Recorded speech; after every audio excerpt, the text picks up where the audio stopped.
Hey, welcome to the podcast. I think this is episode 7 about. Yeah, around there. And it's the first time we're filming it. So if you're listening to this on the audio version, you can head over to Georgina's YouTube channel and watch instead of listen if you prefer. This is also the first time we're recording in our new home in Columbus, Ohio. So we're really excited to just really continue to talk about nothing. So thank you for listening and now watching. Definitely. This is fun. I like being on video because I'm so vain. Look at me. No, because, I've been doing it more. I've been streaming. And, yeah. Frida's having a conniption behind us. Yeah, if you hear little noises, that's her, and you might be able to see her in the video. Oh, can you see her? Frida!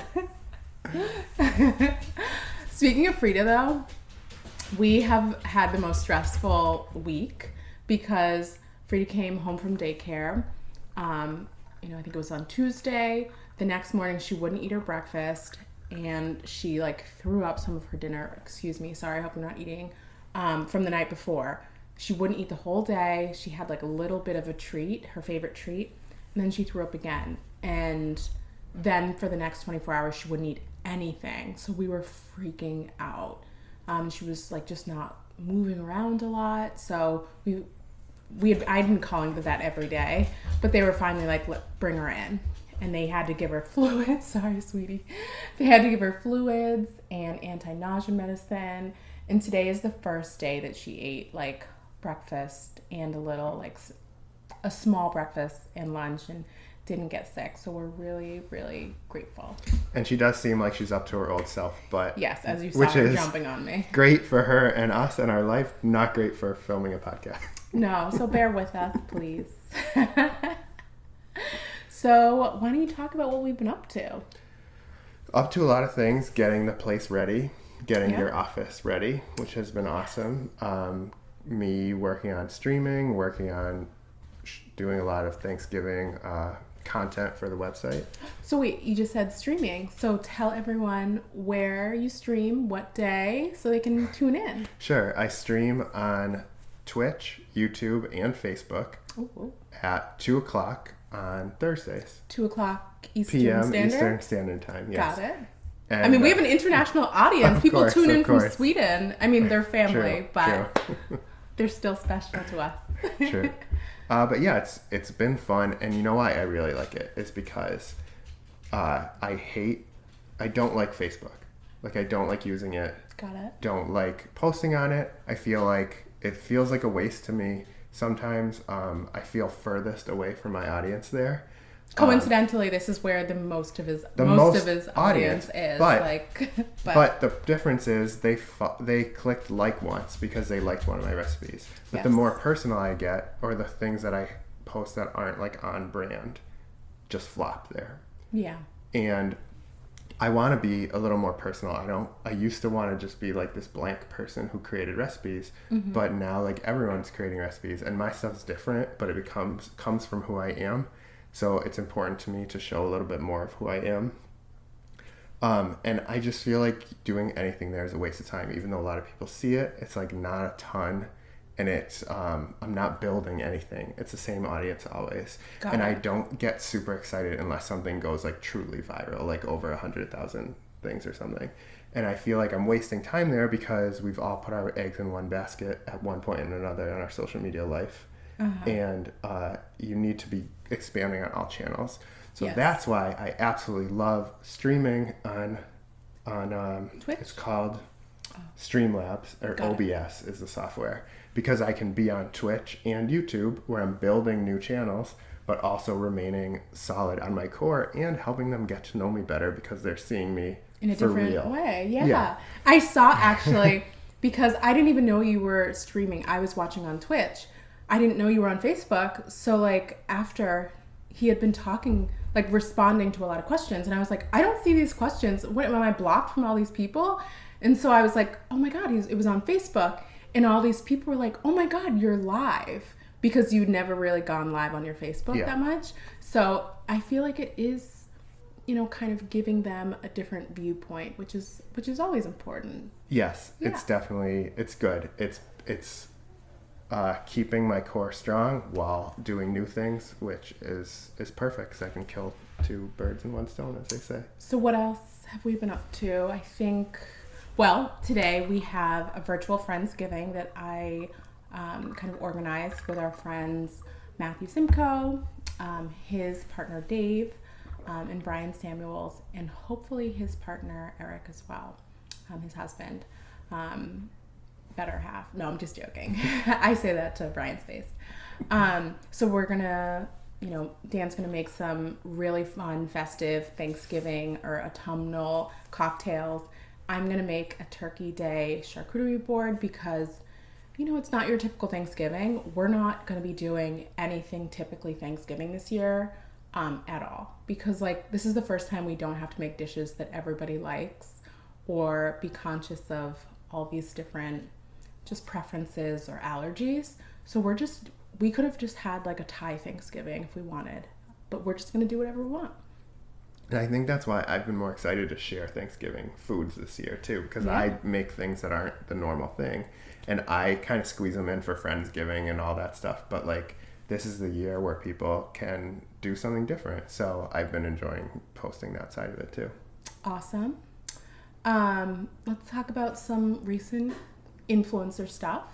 You just recently shot a campaign. I did a campaign for Snows, which is clam chowder, which is fun because they're from New England, so it's good to have that connection of being here in Ohio, but maintain the roots. Maintain the roots, yes. And we shot some content for Bubbly, sparkling water, so I'm excited for that to go live. We did a couple different versions, and it's really fun. And I'm going to use some in a cocktail today too, so have some extra photos. Yeah, give them a little bonus content. Yeah, always all about that.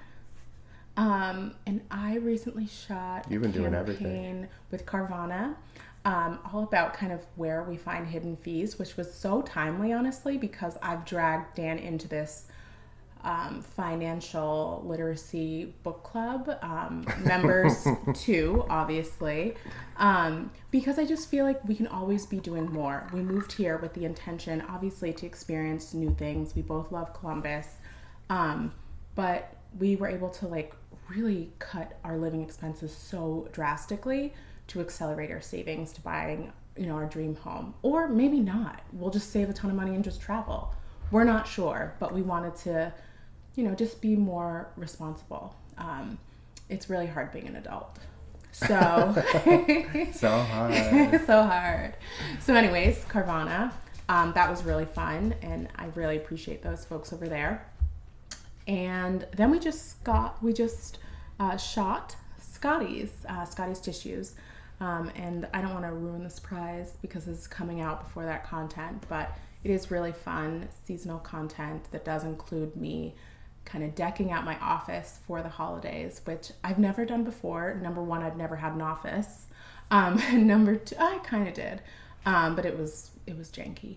And number two, I just I'm not always that festive, and Dan's kind of very sensible when it comes to that too.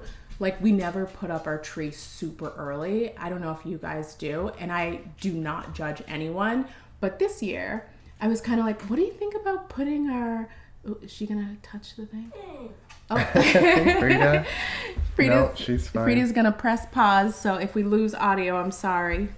I asked Dan, I was would you be open to putting up our tree early? And he was this year, hey sweetie, this year, maybe we should, because I feel this year is one that Why we're not? doing different stuff. Yeah, who cares? Why not? No one's going to see it anyways. Plus, we're starting to watch some Christmas movies, so yes. Might as well have a tree up. When I joined the Whalen family for the first, I think, Christmas, I was shocked. I feel Dan may have kind of given me hints, but they are really into the Lifetime Christmas movies. So into it. We'll be watching and they'll be $10 this person's going to be from this town, lost their job, wants to get back to their small town roots. They literally know the plot of every movie. It's ridiculous. But I mean, I very quickly got obsessed too. And so it's kind of something that we start early-ish. Like, I was thinking about it around Halloween, to be honest. Yeah, I had to pause that for another week or two. Yeah. So, why don't we talk about, our exploring Columbus? You can talk about maybe some of our favorite spots. Sure. I mean, like most people, we've been doing mostly, takeout. But the places we have been are outdoor breweries. Outdoor breweries. Is Antiques on High like still a brewery kind of? It's a brewery. It is? Yeah, Okay. yeah, even though they have cocktails. But yeah, so Antiques on High is probably our favorite, I would say. Yes. Love that place. Brewery, a lot of great cocktails too, and they focus on sour beers, which is awesome. And their sister brewery is called Seventh Son. I think that's the main one, whereas Antiques is like the sister. But yeah, Seventh Son is awesome. All outside, really great beer. Usually have a food truck. Like excellent food. Also, there's such good vegan food here in Columbus. I'm not 100% vegan, but I have moved to like predominantly plant-based, which has been so good for my health. And Columbus has not disappointed one for a minute. Commune is an amazing. Commune, Alchemy, this incredible registered dietitian who I found out about through Alex Lewis, who I work with at Bays.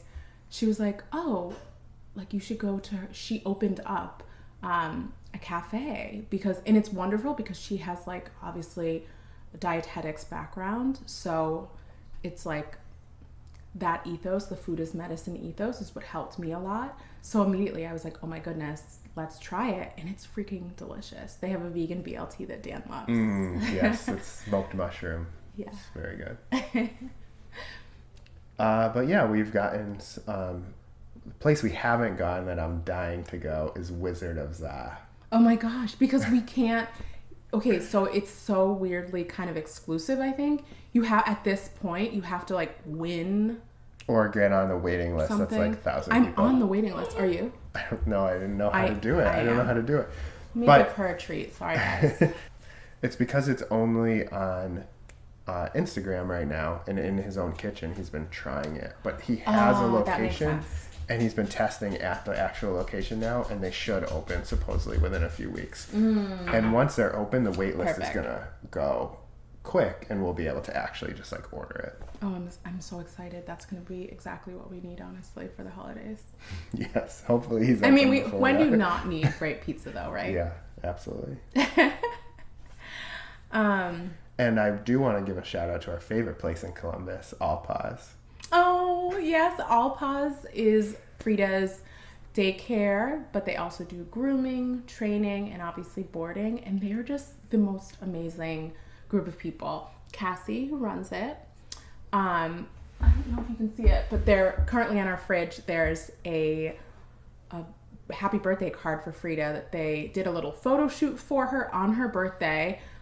She's sitting next to this sign with like a little birthday cake, and she's like smiling so cute, and everyone in the place signed it. Like I literally saw it and started crying. They Not love just her signed so it, much. wrote like a paragraph. Messages.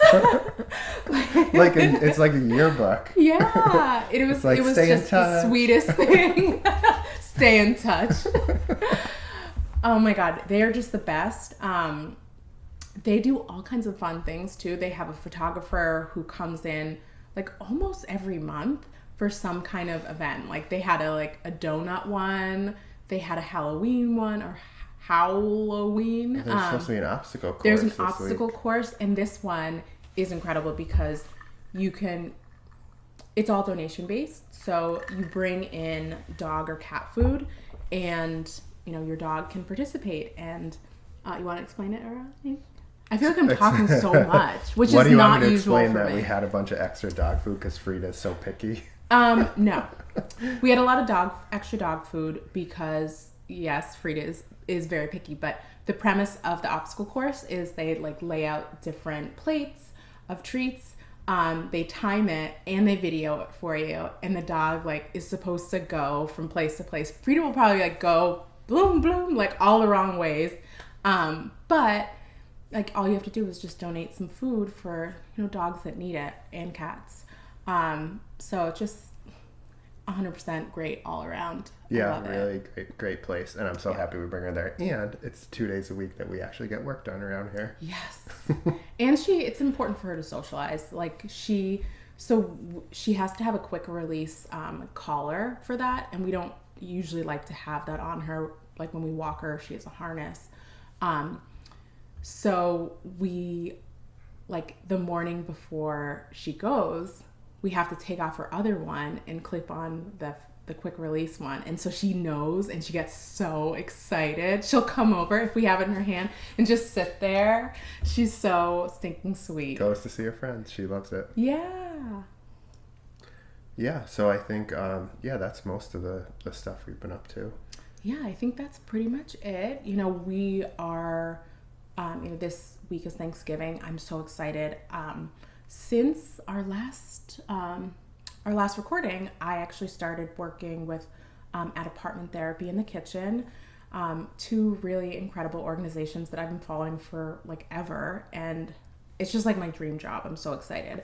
But they gave us Wednesday, Thursday, and Friday off, so it's the first time that I've had 5 days off in a row in a while.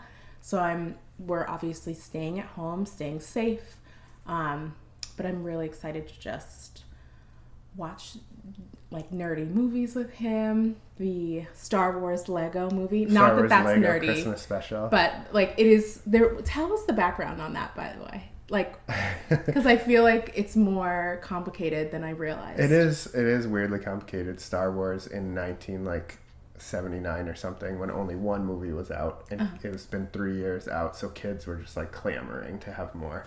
And so George Lucas, which he never does since then, and I think this is probably why, let ABC or something do like a holiday special, and it's like an hour long, and it's like the weirdest, most terrible thing that you've ever seen in your life. And is it all just like Legos? No, the original one. The new one's Legos. The original one is literally Mark Hamill, like all of the original actors. And so which one are we watching? We're watching both? The Lego one. Should we watch the old one first? Oh, you said we can't find it? I think we can find some clips of the old one, but it's like really bad.